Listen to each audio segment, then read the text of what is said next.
شرک ہو جائے گا. ٹھیک ہے, اللہ کے رسول صلی اللہ علیہ وسلم کی جو اطاعت ہے وہ اللہ کی محبت کے بعد ہے. ٹھیک ہے, اللہ کی جو محبت ہے اللہ تعالیٰ نے فرمایا خود کہ میرے رسول کی اطاعت کرو گے تب جا کے میرے سے محبت ثابت ہوگی. کیا کون سی آیت ہے وہ؟ قل ان کنتم تحبون اللہ, اسی لیے یہاں محبت اور اطاعت کو ساتھ رکھا. قل ان کنتم تحبون اللہ, کیا تمہارا یہ دعویٰ ہے کہ تم اللہ سے محبت کرتے ہو؟ ہم سب کا یہ دعویٰ ہے کہ ہم سب اللہ سے محبت کرتے ہیں. تو چیک کر لیں آگے اللہ تعالیٰ ہمیں ایک ایسا اسکیل دے رہے ہیں کہ جس سے ہم اپنی محبت کو چیک کر سکتے ہیں. کیا ہے آگے؟ فاتبعونی, کیا فرمایا, کیا مطلب ہے؟ میری اتباع کرو, یعنی کہ اللہ کے رسول کی اتباع کرو. آپ میں سے ہر شخص اب یہ دیکھ سکتا ہے جتنی زیادہ وہ اللہ کے رسول کی اتباع کرتا ہے اتنا زیادہ وہ اللہ سے محبت کرتا ہے, اتنا زیادہ وہ اللہ سے محبت. جتنی زیادہ آپ اللہ کے رسول کی اتباع کرتے ہیں ہر معاملے میں, ٹھیک ہے, آپ کو پتہ چلتا ہے داڑھی کس طرح رکھنی چاہیے, اللہ کے رسول نے داڑھی کس طرح رکھی, آپ بولتے ہیں بس کل سے میں اسی طرح داڑھی رکھوں گا, تو یہ اس کا مطلب ہے آپ اللہ سے محبت کرتے ہیں. آپ کو پتہ چلتا ہے پینچے ٹخنوں سے اوپر رکھنے چاہیے, ٹھیک ہے, آپ بولتے ہیں بس آج سے میں یہ کام شروع کر دوں گا, تو یہ آپ کس سے محبت ثابت کر رہے ہیں؟ اللہ رب العالمین سے. ٹھیک ہے, آپ کو پتہ چلتا ہے کہ اللہ کے رسول نے اس طریقے سے نماز پڑھی, ٹھیک ہے, اور اگر آپ بولتے ہیں کہ میں بھی انشاءاللہ اب اسی طریقے سے نماز پڑھوں گا, تو یہ کیا ہے؟ یہ آپ کی اللہ کے ساتھ محبت ہے جو ثابت کر رہی ہے. کیا فرمایا اللہ رب العالمین آگے؟ یحببکم اللہ. کیا مطلب بتائیں یحببکم اللہ؟ ہاں, اللہ تم سے محبت کرے گا. اب یہاں عربی زبان کے جو ایک بلاغت آتی ہے, ایک جو مٹھاس آتی ہے, وہ یہاں محسوس ہوتی ہے کہ اللہ رب العالمین نے یہ نہیں بولا کہ اگر تم اللہ کے رسول کی اتباع کرو گے تو تمہاری محبت قابل قبول ہوگی. بات تو ہماری محبت کی ہو رہی تھی نا. اگر ہمارا یہ دعویٰ ہے کہ ہم اپنے رب سے محبت کرتے ہیں تو اللہ کے رسول کی اتباع کرنی ہے, اور اگر اللہ کے رسول کی اتباع کریں گے تو یہ نہیں بولا تمہاری محبت قابل قبول ہوگی, بلکہ جواب کیا دیا؟ اللہ تم سے محبت کرے گا, تمہاری محبت تو قبول ہو ہی جائے گی, پھر اس کے نتیجے میں اللہ تعالیٰ تم سے محبت کرے گا. یہ اللہ تعالیٰ نے جواب دیا, یحببکم اللہ, اللہ تعالیٰ تم سے محبت کرے گا, ویغفر لکم ذنوبکم, اور تمہارے گناہ بھی معاف کر دے گا. تو لہٰذا کہنے کا مقصد یہ کہ محبت بھی وہ محبت جو آپ کو, ہاں خاص طور پہ کیا, وہ محبت جو آپ کو کسی کی بات ماننے پر مجبور کر دے, یہ خالص کس کے لیے ہونی چاہیے؟ اللہ رب العالمین کے لیے. اسی طرح کیا خوف بھی عبادت ہے؟ کون سا خوف؟ خوف تو انسان کیڑے مکوڑے سے بھی ڈر جاتا ہے کبھی کبھار. ہاں, وہ خوف کہ جو آپ کو کسی عمل سے دور کرنے پر مجبور کر دے, ٹھیک ہے, آپ کو کسی عمل سے کرنے پر دور رکھنے پر مجبور کر دے, یا کسی عمل کو کرنے پر مجبور کر دے, ٹھیک ہے, وہ خوف جو ہے وہ خالص کس کے لیے ہونا چاہیے؟ وہ خالص اللہ کے لیے ہونا چاہیے. ٹھیک ہے,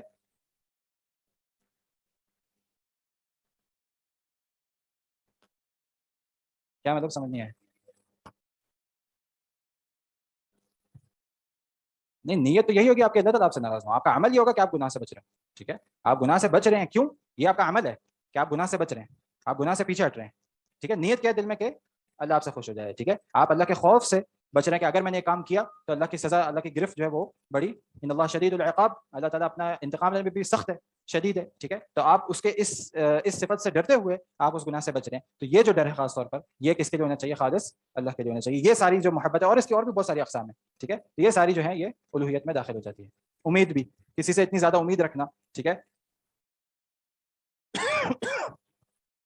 کسی سے امید رکھنا, یہ بھی خالص کس کے لیے ہونا چاہیے؟ اللہ رب العالمین کے لیے ہونا چاہیے, کہ آپ ساری کی ساری امیدیں اپنے رب سے ہی جوڑ کے رکھیں. اس کے بعد کچھ یہ بھی بولتے ہیں کہ ظاہری چیزوں پر کیا امید باندھ سکتے ہیں. مثال کے طور پہ آپ کو بادل نظر آ رہے ہیں تو آپ امید باندھنے کے بارش ہو جائے گی. ٹھیک ہے, تو یہ بھی امید جو ہے یہ بھی سب سے بہتر یہ ہے, اور ہونی بھی یہ چاہیے کہ یہ بھی اللہ کی امید کے ماتحت ہو. آپ اس میں بولے انشاءاللہ اگر اللہ چاہے گا تو بارش ہوگی.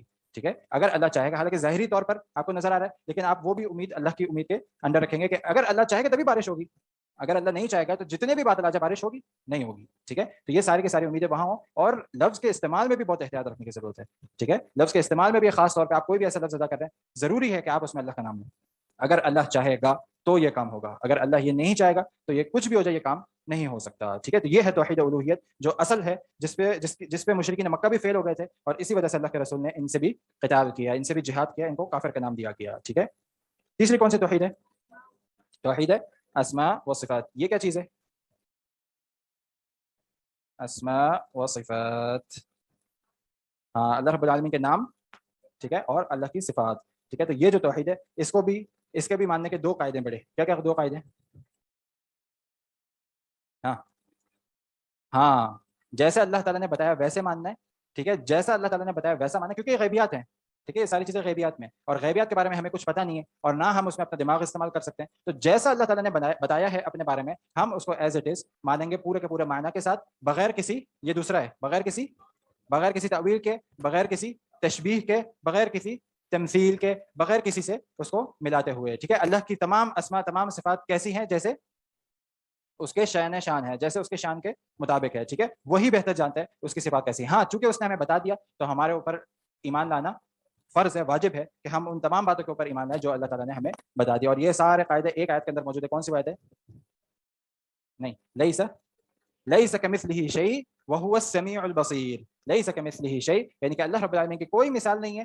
وہو السمیع البصیر, اور وہ دیکھنے والا, وہ سننے والا اور دیکھنے والا ہے. وہو السمیع البصیر. اب یہاں اشکال ہو سکتا ہے دیکھنے والا اور سننے والا, یہ تو انسان بھی دیکھتا ہے اور سنتا ہے, تو پھر وہ پیچھے آ گیا لیس کمثلہ شیء. ٹھیک ہے, تو اس کا کیا مطلب ہو گیا؟ اس کا مطلب یہی ہے کہ انسان کا جو دیکھنا ہے وہ بہت ہی نقص عیب کے ساتھ ہے, اور اللہ کا جو دیکھنا ہے وہ اس طرح ہے جس طرح اس کے شأن شان ہے, اس میں کسی قسم کا کوئی نقص, کسی قسم کا کوئی عیب, کسی قسم کی کوئی چیز موجود نہیں ہے, اور اس کی کوئی مثال بھی نہیں ہے. ٹھیک ہے, اتنا آسان یہ عقیدہ ہے. کس میں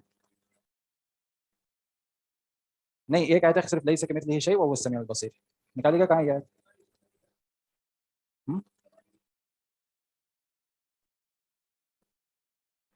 پتہ نہیں کون سی, صحیح بتائیں گے تو میرے. ٹھیک ہے, بہرحال سمجھ میں آ گیا آپ لوگ کو یہ سارا چیزیں. تو یہ 3 قسم کی توحید ہے جو ماننا خالص اللہ کے لیے ماننا ضروری ہے, کہ اللہ کے اسماء اور اللہ کی صفات اس طرح ہیں جس طرح اس کے لائق ہیں. اس نے جتنی ہمیں بتا دی اس کے معنی کے ساتھ ہم پورا کا پورا اس کے اوپر ایمان لے کر آئیں گے. اس میں کسی قسم کی تشبیہ نہیں کریں گے. اس کی تمام صفات اس طرح ہیں جس طرح اس کے لائق ہے. ہم اس کو نہیں جانتے. ہماری جو صفات ہیں, ٹھیک ہے, تو وہ بڑی نقص کے ساتھ ہے, بڑے عیب کے ساتھ ہے. ہمارا دیکھنا بھی نقص کے ساتھ ہے. یہ دیوار کے پیچھے کیا ہو رہا ہے میں نہیں دیکھ سکتا, لیکن اللہ کا دیکھنا کس طرح ہے کہ اللہ رب العالمین کوئی شخص, کوئی چھوٹی سے چھوٹی چیز, چھوٹی سے چھوٹی مخلوق بھی کہیں اندھیرے میں کوئی چیز کر رہی ہے, وہ اللہ اس کو وہاں اپنے عرش سے دیکھ بھی رہے اور اس کو سن بھی رہے. یہ ہے اللہ رب العالمین کا سننا اور دیکھنا. ٹھیک ہے, اسی طرح توحید الوہیت, ہماری تمام کی تمام عبادت, جو بھی عبادت کی کیٹیگری وہ خالص کس کے لیے ہونی چاہیے؟ اللہ رب العالمین کے. اسی طرح توحید ربوبیت, کہ جو ہمارے اختیار ہمارے اوپر تمام کے تمام اختیارات, خلق, ملک اور تدبیر سے لے کر وہ سب کے سب کس کے پاس ہے؟ خالص اللہ کے پاس ہیں. ٹھیک ہے, سمجھ میں آیا توحید؟ یہ تھا ہمارا کل کا درس. اب آج کا کیا درس ہے؟ ہاں ہاں,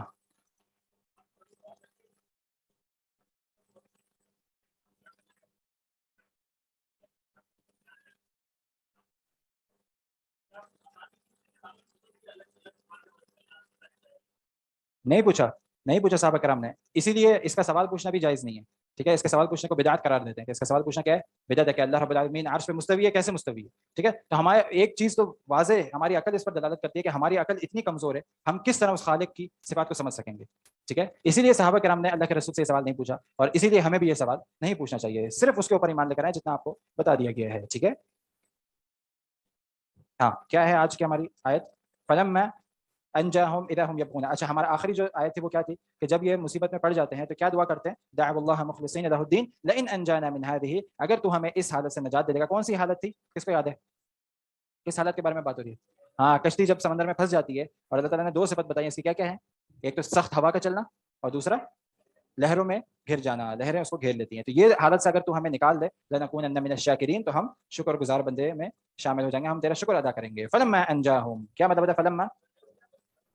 ہاں, بس جب ہم ان کو نجات دیتے ہیں. فلما انجاہم اذا ہم یبغون فی الارض, اذا جب, یعنی اس وقت, ہم وہ سب, یبغون, ہاں, بغاوت سرکشی پہ اتر آتے ہیں, فی الارض زمین پر, بغیر حق, بغیر الحق, بغیر کسی حق کے. یا ایھا الناس, اے لوگو, یا ایھا الناس, انما, بے شک, بغیکم, تمہاری سرکشی, تم جو بھی کام کر رہے ہو, علی انفسکم. اعلیٰ کا کیا مطلب ہوتا ہے؟ اوپر. اعلیٰ کے کون سی کیٹیگری میں؟ اسے میں فعل حرف ہے, حرف ہے. ٹھیک ہے, حرف ہے اعلیٰ, صحیح ہے, ہم پڑھ چکے ہیں اعلیٰ اور فی حروف میں سے. ٹھیک ہے, اعلیٰ انفسکم, تمہارے اپنے اوپر. ہم نے کیا پڑھا تھا مثال؟ اعلیٰ الکتاب اعلیٰ المکتبی, الکتاب اعلیٰ المکتبی, کتاب میز کے اوپر ہے. ٹھیک ہے, تو یہ ہے انما بغیکم, بے شک تمہاری جو سرکشی ہے, اعلیٰ انفسکم, لوٹ کر تمہارے اوپر ہی آنی ہے. متاع الحیات الدنیا, متاع فائدہ ہے. ٹھیک ہے, متاع الحیاء, دنیا کی زندگی, الحیات الدنیا, دنیا کی زندگی, حیا کہتے ہیں زندگی کو. ٹھیک ہے, اور دنیا, دنیا کو.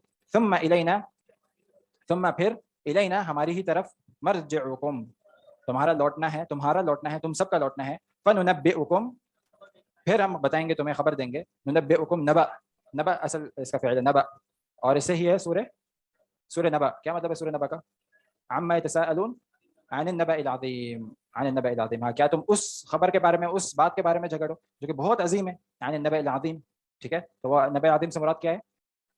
قیامت کا دن, قیامت کا دن. ٹھیک ہے, ثم الینا مرجعکم فننبئکم بما کنتم تعملون, ہم بتائیں گے بما کنتم تعملون, ہاں, جو کچھ تم لوگ کرتے ہو, تعملون, تم جو بھی عمل کرتے ہو, ہمیں تمہیں اس کے بارے میں بتائیں گے. وہی پچھلی آیت میں اللہ رب العالمین نے ان کی مثال بتائی کہ جب وہ کسی تکلیف میں پڑ جاتے ہیں اور اللہ کو پکارتے ہیں خالص ہو کے، ٹھیک ہے، تو پھر جب ہم ان کو نجات دے دیتے ہیں تو وہ کیا کر جاتے ہیں؟ ناشکری کرتے ہیں، پھر وہ ناشکری کرتے ہیں اللہ رب العالمین کی. یہاں ان کے بارے میں بتایا جا رہا ہے جب وہ ناشکری کرتے ہیں فلما انجاہم اذا ہم یبغون. کیا یہ جو چیز ہے یہ کہاں دلالت کر رہی ہے آیت میں؟ جب ہم انہیں نجات دے دیتے ہیں، ٹھیک ہے، تو یہ آگے آپ کا نارمل حالات میں، ٹھیک ہے، خوشی میں، اذا ہم یبغون فی الارض، تو وہ کیا کرتے ہیں؟ ہاں، تو یہ جو لفظ ہے اذا ہم یبغون فی الارض کہ وہ فوراً ہی ناشکری سرکشی شروع کر دیتے ہیں زمین پر بغیر کسی حق کے، ٹھیک ہے. تو یہ جو چیز ہے یہ ناشکری میں آتی ہے. یہاں ناشکری کی ایک مثال اللہ تعالیٰ نے کیا دی ہے؟ زمین پہ سرکشی کرتے ہیں. زمین پہ سرکشی کرنے کا مطلب کیا ہے؟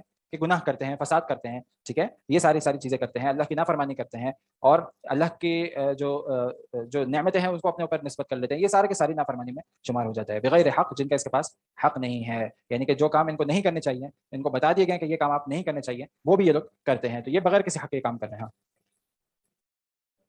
انما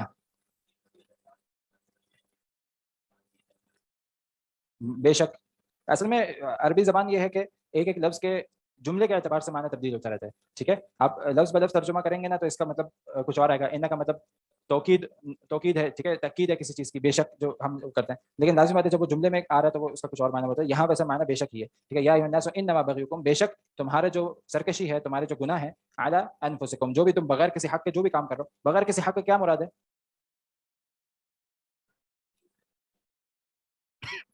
ہاں، یعنی کہ جو اپنے جو آپ کو کام دیا گیا ہے اس سے ہٹ کے آپ کوئی بھی کام کر رہے ہو تو وہ بغیر کسی حق کے ہے، ٹھیک ہے. آپ کو ایک کام دیا گیا کہ آپ نے اس طریقے سے چلنا ہے، ٹھیک ہے، تو یہ آپ کا حق ہے. اس سے آپ ہٹ رہے ہو تو وہ آپ کا حق نہیں ہے، ٹھیک ہے، وہ آپ کا حق نہیں ہے. تو یہ ہے بغیر حق ہے، بغیر کسی حق ہے. یا ایھا الناس، اب یہاں اللہ رب العالمین کیا فرما رہے ہیں؟ یا ایھا الناس مطلب اے لوگو، اے انسانیت.